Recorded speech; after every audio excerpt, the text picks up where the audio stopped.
Olá, desde já sintam-se cumprimentados. Meu nome é Said Manuel Júnior, estudante do curso de Contabilidade e Auditoria, e cá estou hoje para falar-vos da norma 27, custos de empréstimos obtidos.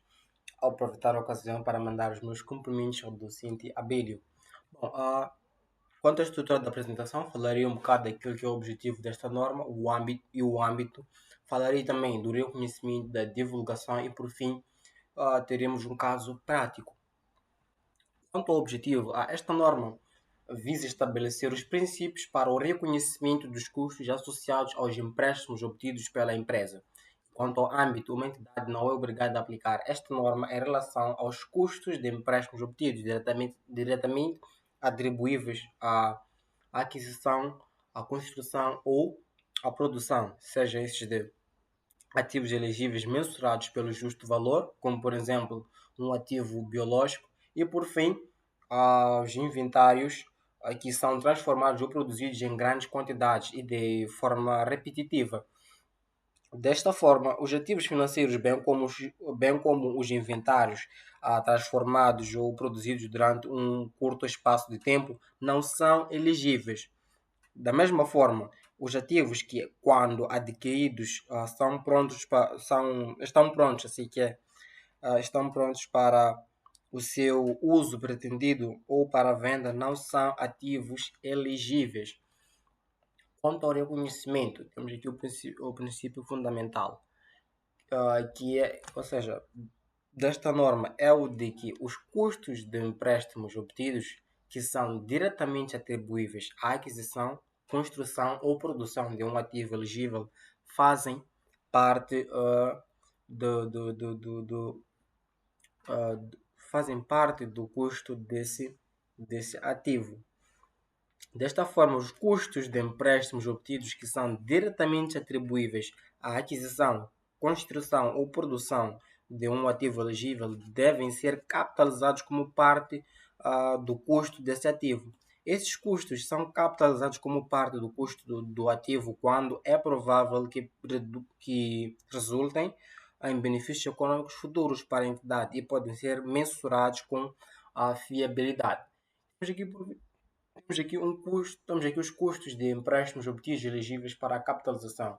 Estes custos de empréstimo atribuíveis à aquisição, construção ou produção de um ativo elegível são os custos de empréstimos obtidos que deveriam ou que teriam, teriam sido evitados se o dispêndio ou se o dispêndio de ativo não tivesse sido feito.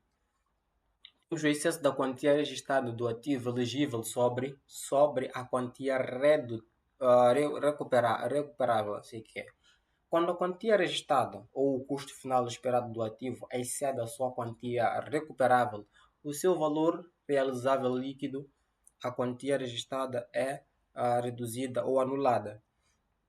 Temos o início da capitalização. Devem começar, primeiro, quando efetuados dispêndios do ativo; segundo, suporta custos de empréstimos obtidos; e terceiro, desenvolve atividades que são necessárias para preparar o ativo para o seu uso pretendido ou para a venda. A cessação da capitalização. Esta deve cessar quando substancialmente todas as atividades necessárias para preparar o ativo para o seu uso ou venda estão concluídas. Segundo, ou seja, a suspensão de capital deve ser suspensa, ou seja, esta deve ser suspensa quando, durante o período prolongado em que o desenvolvimento efetivo do ativo elegível é interrompido. E quanto às divulgações, uma entidade deve divulgar a quantia do custo de empréstimos obtidos capt, ah, capitalizada, se que é durante o período, e segundo, a a taxa deve divulgar também a taxa da capitalização usada para determinar a quantia do custo do empréstimo de empréstimos obtidos elegíveis para a capitalização. Temos aqui um caso prático em que a empresa Sedex Limitada está a construir uma fábrica, tendo a construção sido iniciada em 1 de setembro de 2018. Resume-se abaixo os custos da construção em metical. Uh, Desta forma, para o mês de setembro de 2018, o custo de construção foi de 100 mil. Para os meses de outubro, novembro e dezembro, o custo foi de 250, respectivamente. Presume-se que os custos foram incurridos no início de cada mês. Desta forma, a construção da fábrica foi assegurada por um financiamento específico no valor de 1 milhão de meticais, o qual foi recebido em 1 de setembro de 2018. Esse financiamento venceu juros à taxa de 12% até 1 de novembro de 2018 e 13% após essa data. O montante disponível é aplicado numa tesouraria, numa aplicação de tesouraria, que é numerada a uma taxa de 5%. Indica o tratamento contabilístico a ser aplicado aos custos de empréstimos obtidos de acordo com esta norma. Bom, esta norma requer a capitalização dos custos de empréstimos obtidos incorridos com ativos elegíveis, o que é o caso desta norma. Ou seja, o presente caso. Uma vez que estamos perante uma fábrica de construção, um custo de juros com um empréstimo específico é assim calculado. Para o mês de setembro, ou seja, para o mês de setembro e outubro, houve uma taxa, ou seja, a taxa de juros corresponde a 12%, respectivamente. Desta forma, o valor dos juros aplicados ao empréstimo corresponde a 120. Para os meses de novembro e dezembro, a taxa de juros é a mesma, de 13%, aplicado sobre o valor do empréstimo, temos aqui o valor de juros de 130. O valor total dos juros corresponde a 500, eu sei que é 500 mil.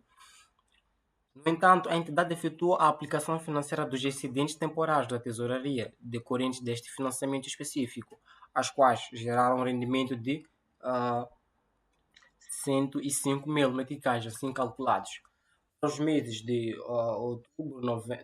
setembro, outubro, novembro, dezembro, tivemos os custos de construção para o primeiro mês de 100 e para os terceiros o mesmo valor, 250 respectivamente.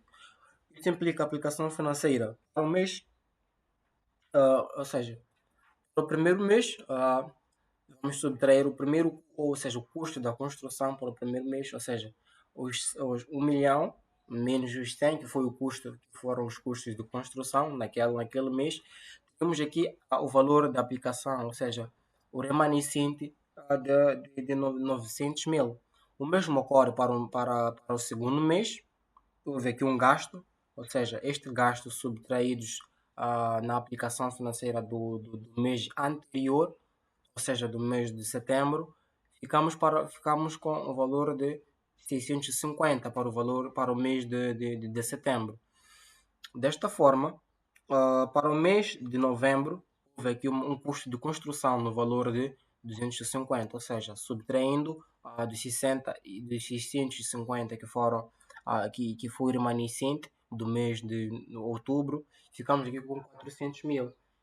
Desta forma, o mesmo ocorre para o mês de dezembro. Houve um custo de 250, ou seja, tirado do remanescente, que eram 400, 250, ficamos aqui com um valor de 150 mil meticais, aplicando a mesma taxa de juros para os 4 meses. Temos aqui para o primeiro mês, essa taxa de juros é aplicada à aplicação financeira, ou seja, aos 900 mil vezes os 5%, temos aqui o valor de 45 mil. O mesmo faremos por os seguintes meses, ficando assim, obtendo assim o valor de 105 mil, valores que correspondem aos juros em meticais calculados. Desta forma, os juros capitalizados correspondem à diferença entre os juros suportados e os juros obtidos, pelo que a capitalização será de 395. Isto quer dizer, pegando nos 500 mil do valor de juros, menos os rendimentos, os juros de rendimentos, que são esses, subtraindo, temos aqui o valor de 395 mil. O lançamento a efetuar para a data de 31 de dezembro de 2018 será, assumindo que os juros suportados estão já contabilizados na conta juros suportados, ou seja, empréstimos obtidos. Temos aqui para o investimento do ativo tangível o valor de 395 mil e o mesmo em contrapartida da conta 6911 empréstimos obtidos, ou seja, perdas e ganhos financeiros no valor de 395, o custo dos juros. E muito obrigado pela atenção dispensada. Até mais.